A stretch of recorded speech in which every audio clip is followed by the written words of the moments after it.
Hi, and thank you for watching this test run of the new Kim Iverson show coming in January.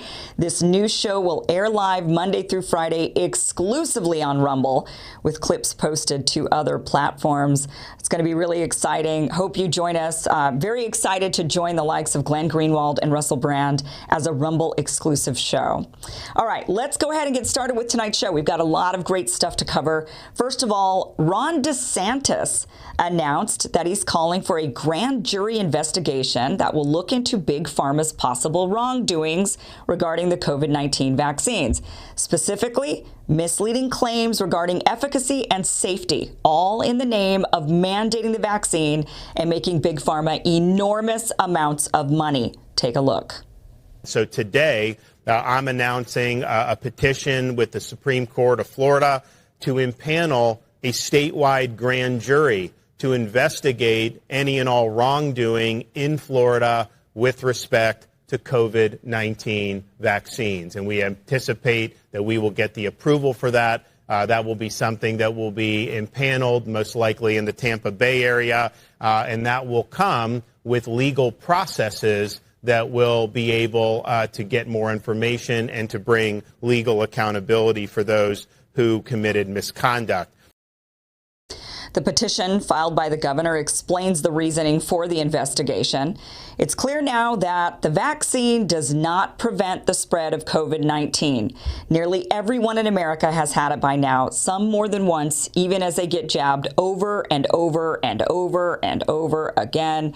So how is it possible that so many influential health authorities, government leaders, and the media believed that if you got the vaccine, you wouldn't get COVID?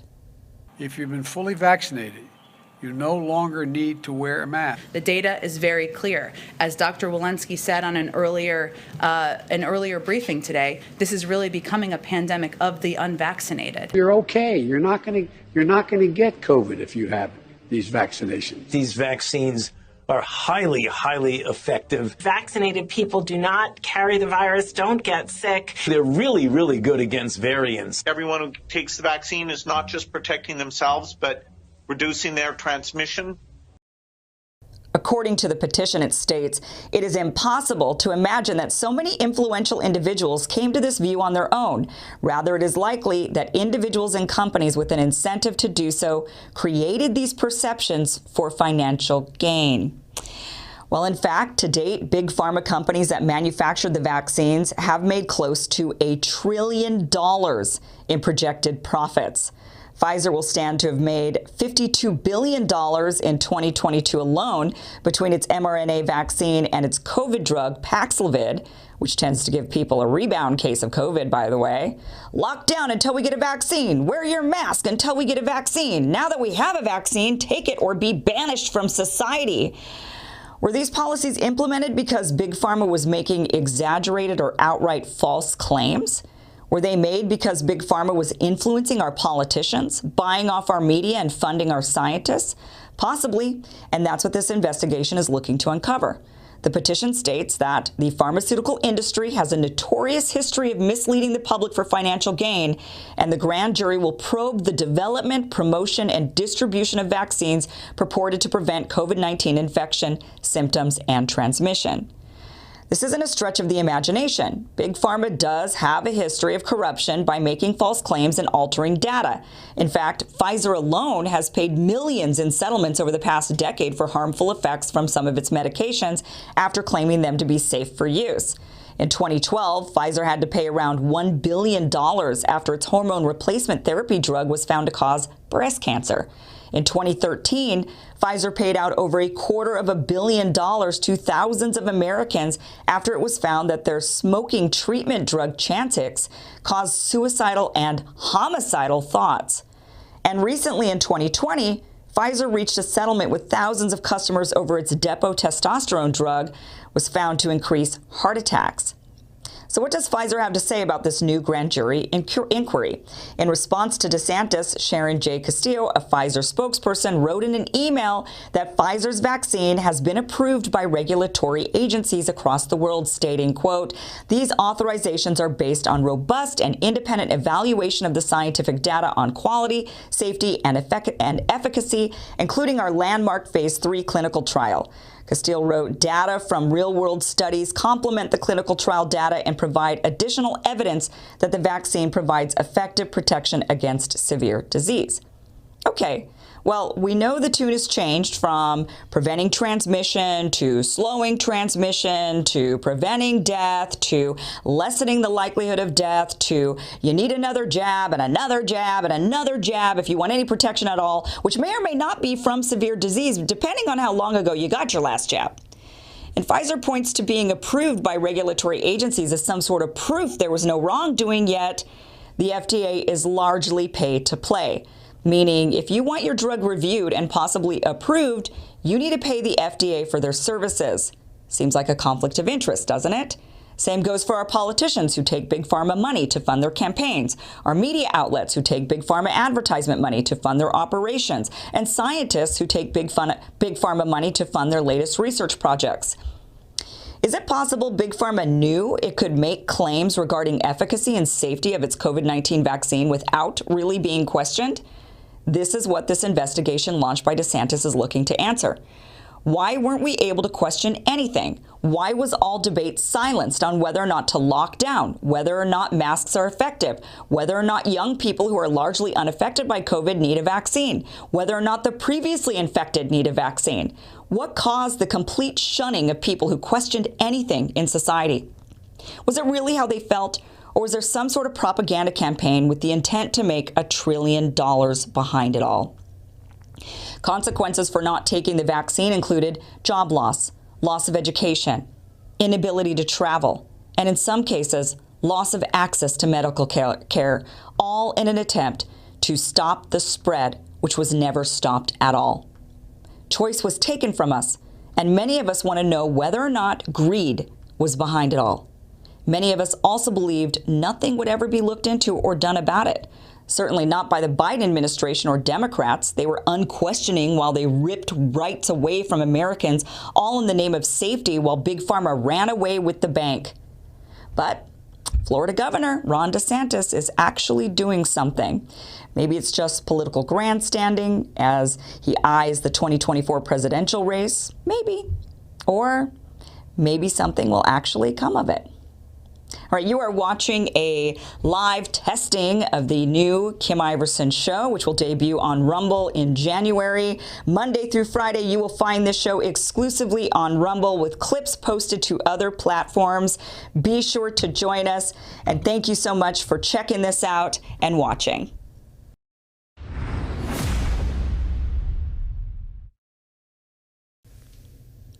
The Canadian government is proposing a new bill, the Canada C11, that would grant the government greater control over online content. The bill could lead to widespread censorship with social media, streaming services, and other online platforms potentially facing hefty fines for hosting content deemed offensive, which could be anything, especially political and controversial topics, depending on who's doing the deciding. Well, Andrew Lawton, host of The Andrew Lawton Show and author of The Freedom Convoy, recently wrote a Substack about the bill and says this type of censorship is just the tip of the iceberg. Andrew, welcome to the show. Good to be with you. Thanks very much. The Canadian government, and I always pay attention to what's going on in Canada just because a lot of times it starts to seep down to here in the United States, for better or for worse, the laws kind of go, whatever gets passed up there, whatever they attempt up there suddenly starts to kind of come down here. So there's been several attempts before at censorship in Canada. One of them being even a $25 million fine for social media companies if they didn't remove harmful content within 24 hours. What happened with that?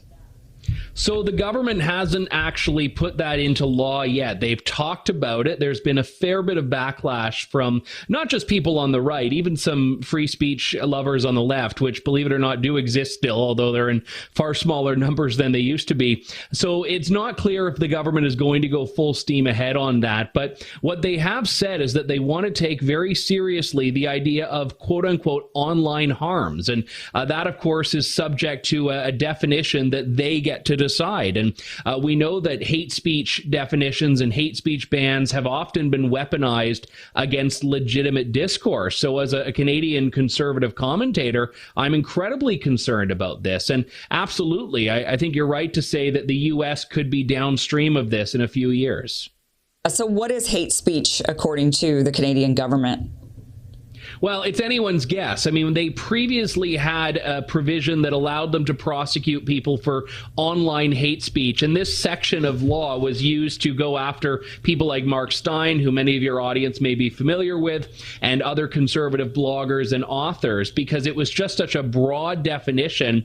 And the new definition they're proposing is not talking about violent threats. It's not talking about hate that already is banned by criminal law. It's a lower threshold that will be very subjective. They say speech that is, quote, likely to foment detestation or vilification, unquote. Like, who knows what that means? And the problem is that these sorts of things become empowering to censors and bureaucrats that decide speech they hate is what constitutes hate speech. Yeah, especially when they're deeming everything terrorism these days. You know, it just feels like they think if somebody expresses opinion and that opinion they believe leads to somebody being harmed in some way, because they believe, oh, that's a hateful opinion because it's against my morality, is really what it's stemming from. It's a morality issue. A person has their own set of morals. We know that people have different sets of morals based on their different religions, or if they don't have a religion.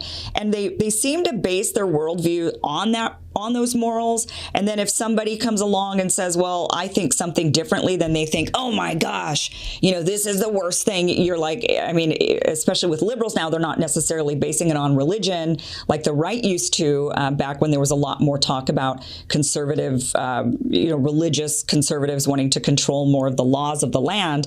But they're still basing it on their morals. And then they're saying,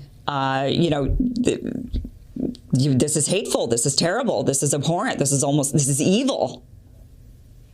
Yeah, and remember, before Elon Musk took Twitter over, one of Twitter's so-called hate speech policies was that you couldn't use the wrong pronouns or the wrong name to describe a transgender person. Isn't that a law in Canada? Pardon me? Isn't that also a law in Canada? Well, it's not entirely clear, and I think we do have in the the province of Ontario where I live, the Human Rights Commission, which is a quasi-judicial body, says that using the wrong pronoun for someone is in fact discrimination. So when you couple that with this new law that the Liberals are proposing, which would ban these sorts of things online, absolutely, using the wrong pronoun on Twitter could be illegal in Canada if this law goes ahead. Yeah. One thing that you say in your Substack, I really enjoyed reading it, by the way, and I do think other people should read it as well. The censorship issue is just becoming a really, just when you think it can't get any crazier, it just gets crazier, and they just keep layering on and doing more to try to censor, misinformation or disinformation, or now what they consider terrorism. And one thing you said in your Substack was we should be able to discuss free speech with having to hold out individual examples and say, you're okay with this? Most sensible people deplore, as they should, hateful rhetoric, which is why it's politically palatable for Trudeau and others to ban it. But it's such a great, when I read that, I thought, oh my gosh, I mean, it's just so true. Whenever you say, and I had this instance, I had this exactly happen when I was on the show Rising with the Hill, where I was in a conversation with one of the guest co-hosts, and another co-host and I were arguing that you shouldn't be banned from Twitter, it shouldn't be illegal or against the rules to misgender a person. That if you want, maybe it makes you a bad person, maybe it makes you a jerk, but you shouldn't be banned. And the guest co-host actually completely twisted that and made it, because we were defending the right to be able to do that, turned it into we were okay with it, that we were the ones wanting to misgender people, that we, or dead name is what it was about, that we wanted to be the ones to dead name people, that we were that was something we were wanting to do, and we were just defending the right for a person to do it, whether they mean to do it in a malicious way or not. That's what we were defending. And it always reels into this, oh, so you're okay with this. Yeah, I mean, Holocaust denial is probably the quintessential example of this. It's something I deplore. It's something I find has no intellectual merit, but it's not something I think should be illegal, because I think we should be able to engage with heinous opinions, to correct them, to expose them, to counter them. And it's when we go down this road of believing that disagreeable people should be censored rather than just be disagreed with, that we start licensing the government to make these decisions of what we can say and what we can see online. What do you think about these big social media companies? I mean, I know with these bills, the Canadian government is trying to impose their rules and regulations on these internet companies. That would be, here in the United States, definitely an infringement on the freedom of speech. But although, I'm sure they're going to try to figure out ways to get around that. But what would you say about a private company choosing to do it on their own? Since you are conservative, I'm curious. Yeah, I mean, I take a very libertarian view on this, which is that I think companies should have the legal right to, but I also think we need to protect the moral value of free speech and say, forget about state censorship for a moment. Are we fostering free speech in culture and society? And I think that is what really drives us to examine and, I would say, combat cancel culture. Sure, canceling people may be legally allowed because it's a consequence that comes from speech, but I think we should all be striving towards a society which that's not necessary, because we can respect differences. And what's happening in Canada with the social media companies, though, is the worst of both worlds, because it's government mandated tech censorship. So you don't even have like the legal recourse and appeals that you'd have if a government were to censor you, because they're just threatening social media companies that don't go out and start censoring. So how this column of mine started was a hope that Elon Musk would really push back against this, instead of just meekly going along with it like a lot of tech companies have when these sorts of regulations have come up. Well, and actually, I want to bring that up. He responded to you. Here's your tweet saying Canada's Liberal government wants to regulate internet content and deputize social media companies to enforce hate speech bans with a low and murky threshold for what hate speech is. I hope Elon Musk takes a stand against this. And he actually responded to you. Here's what he said. Sounds like an attempt to muzzle the voice of the people of Canada. Yeah, I mean, it certainly does. And I'm really hoping it doesn't seep down here to the United States. But best of luck with that. So I do want to talk about your book. You came out with the Freedom Convoy, talking about, I followed this greatly during the time that the trucker Freedom Convoy was happening in Canada. Very few in the media were. It was being also hailed as a terrorist convoy with a bunch of hate-filled people. What did you witness when you were there watching the Freedom Convoy and everything that happened there in Canada? Just to bridge these two topics, Kim, how this story ended was in part with Justin Trudeau freezing the bank accounts of some of the protesters. So I think that's exactly why I don't trust that government to be the ones with the finger on the trigger for censorship, because they've already shown they don't value dissent.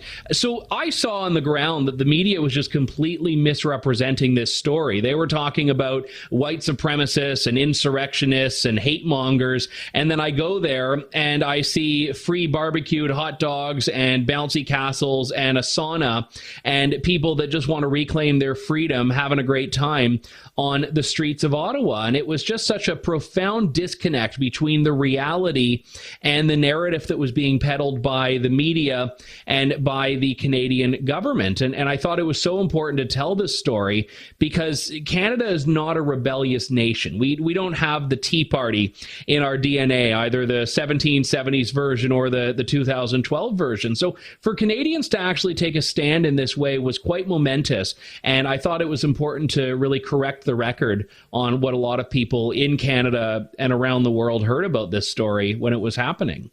Yeah, those crazy terrorist truckers, right? That were just trying to, Death by 1,000 honks. Yeah, right. Yeah. I mean, I thought that was so absurd. Just the way it was painted and the way Trudeau talked about them with disgust. And I don't know how that doesn't backfire on Trudeau the same way when Hillary Clinton called voters a basket of deplorables. I don't know how this stuff isn't actually backfiring the way it should. There's just this disgust for your own citizens.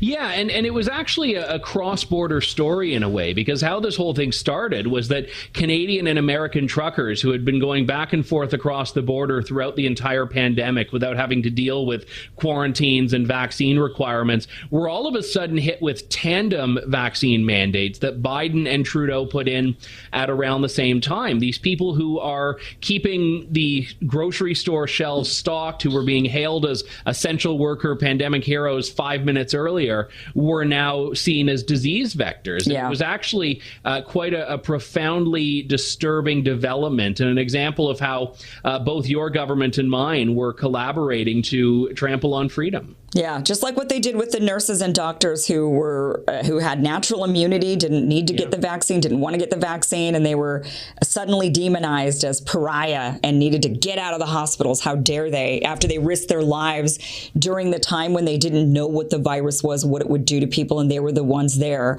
on the front lines helping people with all of the sea of unknowns, and then suddenly they're terrible people that need to get out of there, that they're a danger to everybody. So and I don't know if you've seen the same thing, but up here we've had several provinces that are begging them to come back because there's a staffing shortage and they need all these people that they previously said get lost to start working again. Yeah, well, Andrew, thank you so much for joining us. I mean, really, I hope that Canada doesn't end up passing these bills. I hope that there's more people that rise up, that hear about them, that rise up and then say, we don't want this, and give a lot of pushback, give them hell. is what I can say. Well, I'll do my best. If it doesn't work, I might have to just fly to Mexico and walk up across the border and claim asylum. But we're still going to hold out for freedom here. All right. Andrew Lawton, you can grab his book, The Freedom Convoy, and check out Andrew. Andrew, where can people find you? My Substack is andrewlawton.substack.com, and my show is over at True North, which is www.tnc.news. All right. Thanks for joining us. Thank you.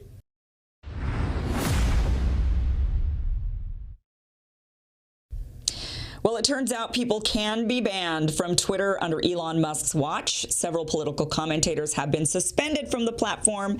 Garland Nixon and Jackson Hinkle were both recently removed and subsequently reinstated. Jackson, so you were banned, debunking the idea that Twitter is now a free speech platform under Elon Musk, but you're back. So tell us, what caused you to be banned? Do you even know? I'm not really sure. I was permanently banned initially for the allegation of doing spam and manipulation on the platform. I'm not really sure what that means. And then 24 hours later, I was reinstated. And 24 hours later after that, I was suspended for 7 days for talking about something they deemed as hate speech, which we all know is just kind of it's something they just place on people if they want them to be off their platform. So I was disappointed to see that. And there's many others, like you said, who've been censored as well. Yeah, Garland Nixon I know was, but I don't even know why he was removed. And he's back also. Do you know why Garland was taken down? I think he drew up an analogy that was insinuated by the Twitter censors as hate speech as well. I think they misunderstood what he was trying to say, but I'm happy to see he's back. Yeah, so you'll have to dance around this because we are streaming this to YouTube. So what did you say that was deemed hate speech? I mean, kind of, like I said, dance around it a little bit, because if it was deemed hate speech on Twitter, I would imagine it would be on YouTube. I don't know. Depends on what you said, I guess. Yeah, so, I was talking about the pervasive issue of mental health, in our country and how these things should be addressed. I said that, mental health should be addressed by going to the gym and getting your diet right, rather than engaging in some of the practices we see doctors and clinicians recommending to young youth all across this country who have difficulties identifying who they are, we'll say. So, they interpreted it as hate speech against transgender people. I thought it was insane. I don't hate transgender people. And I think it's honestly something that should be brought to light. How do we address mental health? Depression was nowhere near as prevalent of an issue in the early 1900s, and now it's just skyrocketed. Everyone and their brother has depression, and we have to begin to ask the question, why? We also have to ask the question, how do we address it? And I don't think that, what a lot of these doctors are recommending young people do right now with their bodies is going to solve the various mental health issues we face in the country.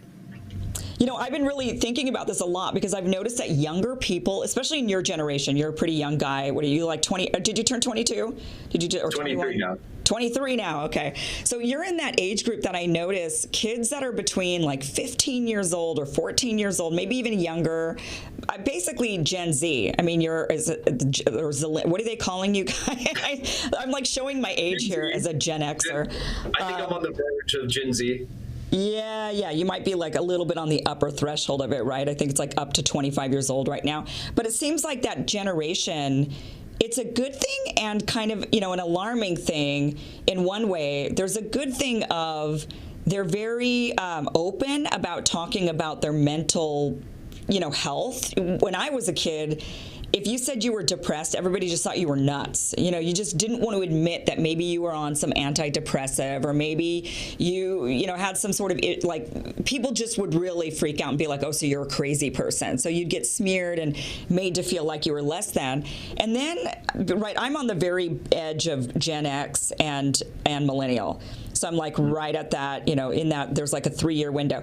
But I noticed with millennials, for example, suddenly it was okay to have ADD. And that was something that my generation wasn't quite there. But the younger, just like a few years younger, and suddenly everyone had ADD. And they were medicating all of these kids for ADD or ADHD. And that was really common. And it became less stigmatized to have ADD for millennials. But I noticed now with like Gen Zers is that, you can have a lot of serious mental issues in that generation, and it's just considered normal. And I'm not sure, like I've heard young kids just admit, guys in their early 20s or late teens saying, I have schizophrenia. That's like something in my generation nobody would ever admit. That's just like people would just want to lock you up into a loony bin back in my generation, right? That's how they would view you. Or like having, I don't know if I identify as male or female. That's another one of those that's, a pretty severe, it's pretty serious. So I don't know if it's just trendy. This is where it's like, what's going on with that generation? Is it trendy? Or, I've really thought about this. Is it just that, over the years also, we've genetically modified more foods. We're pumping in more drugs into the kids, right? Like the kids that had ADD and were taking all of that Ritalin are now adults making children of their own. So is it chemical? Is it in the food? Is it in the air? Is it that we have so many different waves, from the cell phones and everything being wireless? Like, what is it? That's what I've been trying to figure out. Or is it just a trendy thing and it's just trendy to have a mental illness at that age? I think it's probably a bit of both. There's without a doubt a trend with all of this stuff. You can't deny that. And it's almost now becoming counterculture to not have these, mental issues or these, alternative views of how we have to dance around what we can say. A lot of this stuff, the World Health Organization, these major medical institutions, top doctors all across the nation, they would label these things we talk about now in terms of trends of not being able to identify who you are as mental disorders. And I'm not saying I condone that, and I'm sure you don't either. We don't want to offend our YouTube community guidelines team, but that was the simple truth. They used to say this is a mental health health issue, now it's a widespread trend amongst the youth of this country. And generation by generation, it's just, becoming more and more prevalent. And I think, again, it's worth to have a conversation about this sort of stuff. Unfortunately, the censors at Twitter, they interpret, having a conversation, talking about this stuff as hate speech, which I think is completely insane. You brought up the fact that we have all these toxins in our food and our environment. The government, the Dutch government right now is banning small farmers from doing their business at the behest of the World Economic Forum and Klaus Schwab, because they say it's dangerous to our climate, dangerous to our environment to have all these, nitrous oxides going into the air. But you don't ever hear these same authorities and these same institutions talking about, the potential harm to human health of spraying 60 billion or 60 million pounds or gallons of, these toxic Monsanto chemicals into our food supply every year. So I think that we need to redirect the conversation. We just have to do it in a way, I guess, that doesn't offend the censors at these big tech platforms. Yeah, now that you bring that up, I mean, if you are saying, well, maybe you go work out and do things that are better for your mental health, and if that's like considered hate speech, I don't know exactly the way you framed it that made them say, that's it, Jackson, you're out of here. But, even us having this conversation right now, definitely people will deem it as hateful. They say, oh my gosh, how could you think it's something in the food? People are just born this way and they're born the way they are, and we have to accept them. And no one's saying we shouldn't accept them and help them, and definitely not ridicule them. I mean, like I said, I like that people can now say things and not be ridiculed like they were in my generation or even in my parents' generation, where they literally were locked away for having something as simple as depression, and then they would be deemed as, unsafe for communities and sent away into, mental institutions. We've definitely evolved, and that's a good thing. But at the same time, I do think we should be asking some questions about why. Is this something that, did everybody just hide it, in previous generations, and this was as prevalent as it's always been? It's just people weren't talking about it? Or is there something that has shifted that has caused people to have more and more of these ailments? Or I don't even know if we're allowed to say it that way. Can we call it an ailment anymore? Like, what can we call it? What are we not allowed to call it? So, it's just really, really interesting. I'm not really sure if I'm not sure anymore, Jackson, if we're having a hateful conversation or not. I don't think we are. I don't think we are either. I mean, there's definitive facts at play here. I mean, you have obesity that is just skyrocketing across, our country right now. You have testosterone levels in men that are decreasing. You have generational infertility that are increasing. The levels of it are increasing. All this stuff is just simple facts. Again, they don't want to talk about it, and they don't want to let us talk about it. They say it's hate speech, but these are going to cause real problems for our population moving into the future. Yeah, and it is just I do think that we need to be looking more into this for sure, and having the conversations at least. And if it turns out that it's not any of those things, and yes, it's just always been this way and we just never noticed it before, then okay, fine, right? But we need to be able to explore those options to find out what is really going on. And people should not feel afraid to have conversations and to question things. And that is what's happening in these big tech platforms. But really interesting that it happened to you under Elon Musk's watch, when everyone's saying, oh no, things are different now, it's just a free-for-all and you could say anything you want. Apparently that's not true. No, it's not true at all. And, there's still people like Scott Ritter who are banned from Twitter today. I believe Gonzalo Lira is still banned today. So, regardless of whether I'm right or, who the other person I'm arguing against is correct about the things we're debating, at the end of the day, the only way in which these narratives that the authorities tell us are true, and they continue on for as long as they do, they're lies, essentially, is because of the censorship. I mean, we saw that with a lot of the policies that were shoved down our throats with COVID. Those lies, those policies would not have continued for as long as they did if they hadn't censored, banned, deplatformed, deprioritized every single person in their algorithm that was calling bulls and strikes on these various issues. So hopefully Elon changes. He still says that he's going to do shadow banning. He'll say he's going to be more transparent about this. But I think he's taken some nominal steps in the right direction. We have a lot of people that are unbanned that were previously banned under the other Twitter regime. I think he's made some great improvements, and he's coming under a lot of fire for those improvements. Yeah. But it's always good to still be critical and have a careful eye with what he's doing with the platform. Well, and it just goes to show that no one is immune, not even the richest man in the world is immune from really like the pull of advertisers, for example. I mean, I think that's really what has made Elon have to say, okay, fine, I'll still do some of this, censoring here and there or limiting of this type of thing, because advertisers were saying, if you don't, then we're out of here. And I think that it's still money talks. And even though he has all the money in the world, he doesn't have really all the money in the world. And he spent a lot of money on Twitter, and he has to recoup that back somehow, or at least he feels he has to recoup it. I don't know. It's like, how many billions does a person need? Yeah. So just let it go, like take it as a loss and make it an actual free speech platform, and who cares, and just, tell the advertisers, then get out of here if you don't want access to all of these people who are using the platform. To me, that's a simple enough response, but easy for me to say I'm not a billionaire who just spent $44 billion on Twitter, right? So I didn't have to spend that. Yeah, I mean, my understanding with the issue with advertisers is Elon only changed the policy on COVID the day after Pfizer took their money out of Twitter advertising. So is that really free speech, or is it just now you're not worried about it because they took their money out? Right. And that's really my big beef with everything, when it comes to a lot of these different outlets, news outlets, social media platforms, is that they're really beholden to their advertisers, and they're worried about their advertisers.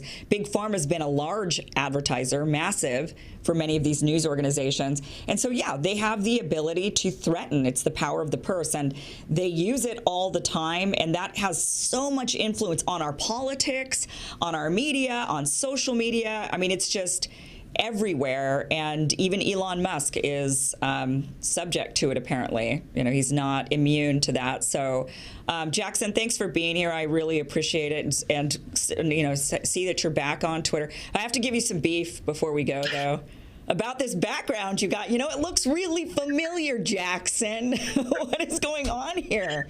What is this? I mean, look at this. This is like pretty similar. I mean, it looks like you just changed the color a little bit.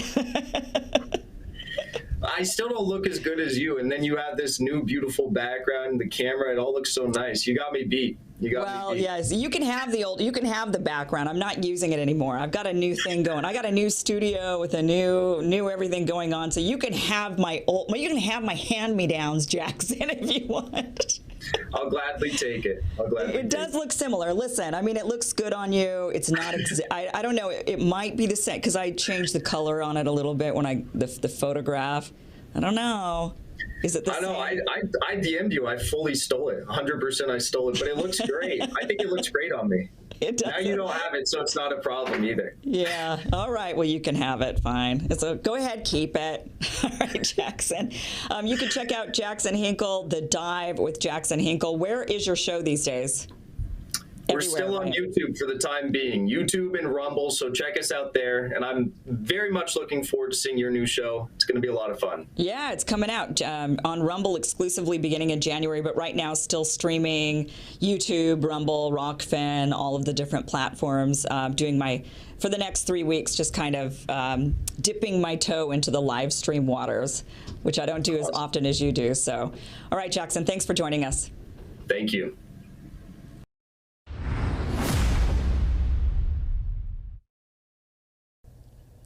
Well, Trump announced yesterday that he'd be making a major announcement today, Thursday, December 15th, and everyone waited with bated breath, wondering what it could possibly be.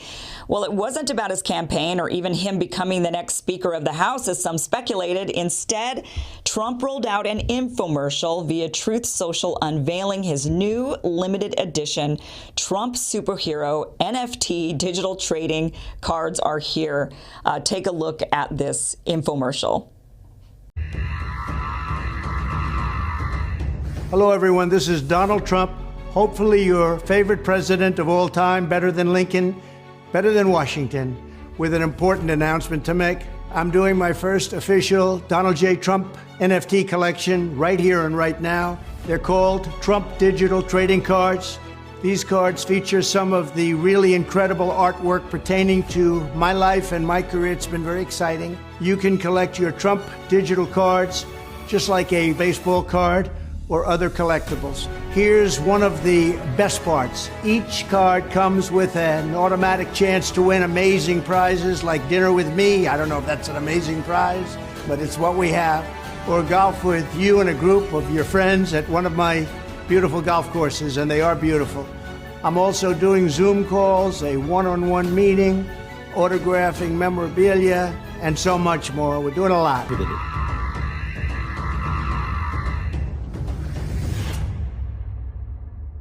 All right, well, here to discuss is investor and NFT enthusiast and Spaces host Capone Vega at NFT Update is your Twitter handle. Thank you so much for joining us. What in the world? Well, this was not the announcement many of us thought it would be. What in the world? I mean, look, a lot of people, we don't understand. Many of us don't understand what an NFT card, or is it an NFT card? Like, what is it called? What is it? So an NFT in this case, right, we're talking about a non-fungible token, which is a technology, and that technology can be applied in many different ways. So in this case, it is a card, is a digital collectible card, and it's very important to understand what you're dealing with. Just like Trump had said, it's very similar to an athlete with a sports card, right? It's not something that you're necessarily investing in, but like purchasing a product like you would any sports card. And so with that being said, it's important to understand that Donald Trump himself didn't release these collectibles, but it's using his licensed ISP. The NFT INT LLC is responsible for this product using Donald Trump's likeness. So a different company, so he partnered with or hired a different company, and they create these NFTs, and then they're the ones selling them, but they're like or is it their product and they're licensing Trump's image? Correct. And it's no different than other successful NFT products such as NBA Top Shot or DraftKings Rainmakers, where they use the athlete's likeness to create products based on that. Okay, so what likely happened from what you're saying is that an NFT company went to Trump and pitched him and said, listen, let us license your image, and we're going to create a product. You'll approve it. We're going to give you a ton of money in order to allow us to use your image in selling these products. Is that right? So it's not like Trump himself is selling the NFTs, and so maybe this money goes into his political campaign fund or something like that. They've just licensed it. They're selling it on his behalf. They probably paid him a bunch of money. Right. I can't say for certainty all the details, but it's definitely a licensing deal. And if you actually check on the website, they specifically post on the website that there's no money going into any political campaign for Donald Trump. That's something that they clarified on the website. Yeah, so it's their money. They're making it separate. They gave him something separate just for his likeness. So that's interesting. Okay, so you go and you buy one of these things, this NFT. So you go there. He says, all you need is your email address. He even, honestly, during this infomercial, doesn't even sound like he knows how to buy it himself. He didn't sound very confident. All you need is your email address. And, so what is the process of buying one of these? And then where is it once you buy it? That is actually a very great question. So at the moment, you only need a credit card and an email to actually purchase these digital collectibles. But when we talk about digital collectibles, it could be anything from in-game content to even ebooks or even concert tickets, right? And through NFTs, through the technology of NFTs, you'll be able to back that on the blockchain. So the reason that's important is because when you sign up with your email and credit card, you will own the NFT within that custodial wallet, but you'll still have to create a wallet for your NFT to actually own it in. And I know it's very complicated, but that's what happens when you have digital ownership. Right.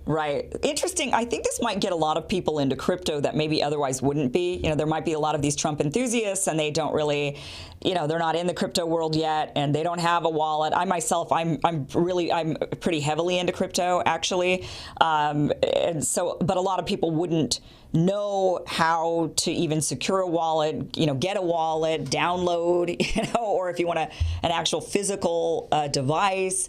But I think it's a good explanation there. What you're saying is it's similar to a concert ticket in a way. When you go to Ticketmaster and you buy a concert ticket, you're getting one ticket for your one seat, and it is secure. Somebody else isn't going to get that ticket and take your seat, supposedly, right? I mean, that's kind of the idea. But it seems to me that if this is just going to your email account, somebody could theoretically steal this, couldn't they? Well, so the actual product, the digital card collectible, will exist on the blockchain, and through your email account is how you can claim that and, essentially take that digital collectible and transfer it into your personal wallet. So you do own it. The email just links the ownership with you personally. And of course, emails can be compromised just like anything else. So it's best to get it in your own personal wallet. Right, because somebody would be able to actually, let's say, hack into your account, get your, somebody could hack into maybe even this company. I mean, ideally, they have a lot of, I would hope, a really secure system if they're selling things like NFTs. My guess is that they're pretty secure. But nonetheless, somebody could get maybe the list of all the people who bought these Trump cards, could go and then maybe grab them out of their email accounts. And I don't know, how would you even be any the wiser? I mean, the thing about a concert ticket is like, okay, you would go to the concert and suddenly your ticket isn't valid and you bought that ticket. You would know right then and there. But what if, how would you know if someone stole your NFT? That's exactly, that question is a great question. And that's exactly why NFTs are effective. And because they don't exist in the email, they don't exist in the account, they exist on the blockchain. So when you see that ownership on the blockchain, it's going to be in that one wallet, so long as it's not a custodial wallet under a corporation such as DraftKings or so-and-so. And so once you have access to your wallet, which you need your key phrase for, your account, whichever wallet you choose, depending on your blockchain. In this case, it's the Tezos blockchain. One of the wallets that I use is the Temple wallet for the Tezos blockchain. And once you have access to that wallet, they can't take that product from you, that NFT, unless you are compromised. If you're compromised, if you're hacked, if you click a link, if something happens, of course, like any other product, anything else in the world, it can be taken. But if you protect yourself and you take precaution, that NFT will exist in your own personal wallet, and nobody can do anything to take it from you. Unless they get to it first. Right, and they download it first into their wallets. If you just have it hanging out in your email, because I would think a lot of these people would. Right. I think a lot of people that buy this, they see this and they're like Trump enthusiasts, like I mentioned. They want to buy this. They get their email account, their credit card out, and they never ever actually transfer this to an actual wallet. I could see that happening to a lot of people who purchase this. In that case, it's obviously giving a lot of trust to the company, but we do that consistently. There's multiple successful NFT products that have very large, not only communities, but gross a lot of revenue every single year. And they all have custodial wallets at the moment. There's some working to bridge into layer 2, and there's some that are just willing to stay to themselves and want to have NFTs on their own platform, and they don't want you to take them out. We always give trust to corporations and to companies in that sense as a consumer, but it's all about who you're giving the trust to. So it's always important to ask those questions. It's really interesting, and the artwork, I'm looking like a superhero, and all of these different ways. A lot of people, look, I've had people, companies actually approach me asking me to make NFTs and sell them to people, and I'm like, I'm in the crypto world. I have crypto. I haven't been able to get into NFTs. I don't fully understand the value in them. I'm not going to lie. I don't understand why I'd want to own a digital piece of art that I feel like is no different than a print of the actual art. If I'm going to buy a painting, let's say, I want to buy the actual, what the artist put their brush on the canvas. I want to buy that painting. That to me is the valuable piece of work. And then there's prints, and you can make copies of those prints, and they're not the same. Like the artist, so I don't, with NFTs, it's difficult for me to understand why there would be any value in collecting these when somebody could just I don't know, take a screenshot of it. I feel like I could just grab these pictures of Trump, stick them in, in my email account and be like, I got them too. I don't understand. Can you help clarify this? I love that question. And that is the question that everybody should ask themselves. Nobody should blindly put their money into anything if it doesn't make sense to them. And a lot of the misinformation and the misconceptions that go around NFTs is because of how early we are, because of the access that anybody can use NFTs to build whatever they want, and anybody can purchase it, right? So it creates these markets, these infancy markets that the mainstream has seen and put in the news, and it's just, we're so early. People are spending a lot of money on a JPEG of art. But when we go forward in the future, it's going to be very utility based, right? The incentive of purchasing this Donald Trump collectible is not for the art. It's because if you purchase, you may have a chance to get on a Zoom call with him, or have dinner with him, or go golfing with him even. And if you purchase 45 of these card collectibles, you're guaranteed a ticket to the gala dinner in South Florida with Donald Trump as well. So a lot of the value within the NFT technology is incentivized by experiences and rewards and incentive. However, at the same time, there is ways for artists to build a reputation online through this. But a lot of what we see is, of course, some people call it dumb money, whatever you call it. But we're still very early. And the more we know, the fact that you know that something selling for that much and it's just a JPEG doesn't make sense, you're early. Right. Well, and it's like artists doing it. Hunter Biden, didn't he announce that he was also coming out with his own collection of NFTs for his artwork? I think he made that announcement a while back. And so I guess politically, both sides are now jumping in on this. Everybody wants to get in on the NFT crypto game. But I do find this significant in some ways, in that this has come out right as this FTX scandal has hit. So, a lot of people think that the FTX scandal is going to crush the crypto world, that there will be no more after this, that this is it. See, it's all a scam.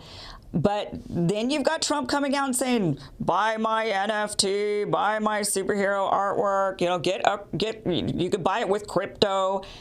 That seems to be a bit significant. I don't know if they planned it that way or if it was just coincidental. I don't know if behind the scenes, if the Trump team's thinking, oh, crap, terrible timing right after, people are starting to get hesitant. But it does seem to show that there is still some, people are still in the crypto game. Yes, it's important to recognize that the crypto space is very vast. It's just like politics, but imagine having, 10,000 different parties. A lot of people are very passionate about this. Just because one project or blockchain or platform marketplace may go down, that doesn't speak for the rest of everything else that's happening. And there is a lot of scamming and things going on in the NFT space, which is no different than any other financial marketplace. But at the end of the day, it'll be healthier for us long term when we get rid of these things. So it may be bad for the short term when FTX goes down, but I don't think it should deter anybody from continuing building in this space. I don't know if it was a coincidence or if it was bad timing or whatnot with the Trump collection, because I'm not sure how much involvement Donald Trump and his team actually had in the logistics of this collection. But as far as, it goes, FTX, one bad actor or a few bad actors, a bad situation, it makes the space healthier going forward. Yeah. All right. Well, Capone Vega, investor, NFT enthusiast. You can also find him on Twitter, hosting many spaces there at NFT Update. A lot of knowledge there. So thank you so much for joining us. Thanks for explaining it. I think that we walk away understanding a little bit better. And that it's confusing. Thank you so much. But thank you. Thank you. Yeah. Thanks for being on.